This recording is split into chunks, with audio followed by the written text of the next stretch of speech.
Issue నిజంగా ఉంది sir. Issue ఏంటంటే సార్, గ్రీన్ అంబాసిడర్ కి శాలరీ ఇవ్వాలి. గ్రీన్ అంబాసిడర్ అంటే పాపం వాళ్ళు వచ్చి శానిటేషన్ చూసుకుంటూ ఉంటారు సార్. చాలా తక్కువ శాలరీ అయినా సరే వాళ్ళ ఊరి కోసం వాళ్ళు తక్కువ శాలరీతో పనిచేస్తారు, శానిటేషన్ కోసం పనిచేస్తారు సార్.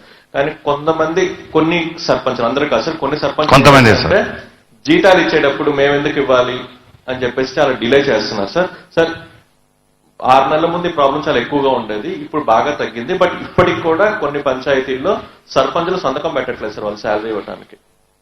ఆ ఒక ఇష్యూ ఎస్పెషల్లీ ప్రకాశం జిల్లాలో అండ్ ఇంకొక 2-3 జిల్లాలో ఉంది సార్. నెల్లూరులో కూడా ఉంది సార్, చాలా ఇబ్బంది పడుతుంది. ఎన్ని పంచాయతీల ఇష్యూ.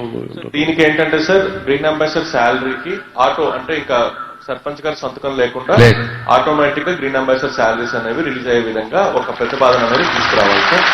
అది గవర్నమెంట్ ఒక డెసిషన్ తీసుకోవాలి సార్. అంటే పని చేసిన వాడికి జీతం అనేది వాడి హక్కు సార్. సో అది సర్పంచ్ పంచాయతీ సెక్రటరీనో డిలే చేయడం వల్ల వాళ్ళకి ఆ హక్కు అనేది వెళ్ళిపోతుంది. గ్రామ శుభ్రతకి పనిచేసే వాళ్ళకి జీతాలు పడిపోతట్లే అంటే sir we have to give that salary sir. అది బేసిక్స్. సర్పంచ్కి ఎన్నికైన వాళ్ళ కనీస బాధ్యత వాళ్ళది నిర్వర్తించినప్పుడు అంటే ఒక్క స్టేట్మెంట్ ఏదైనా ఒక నోటీస్ పంపించుకోవడం.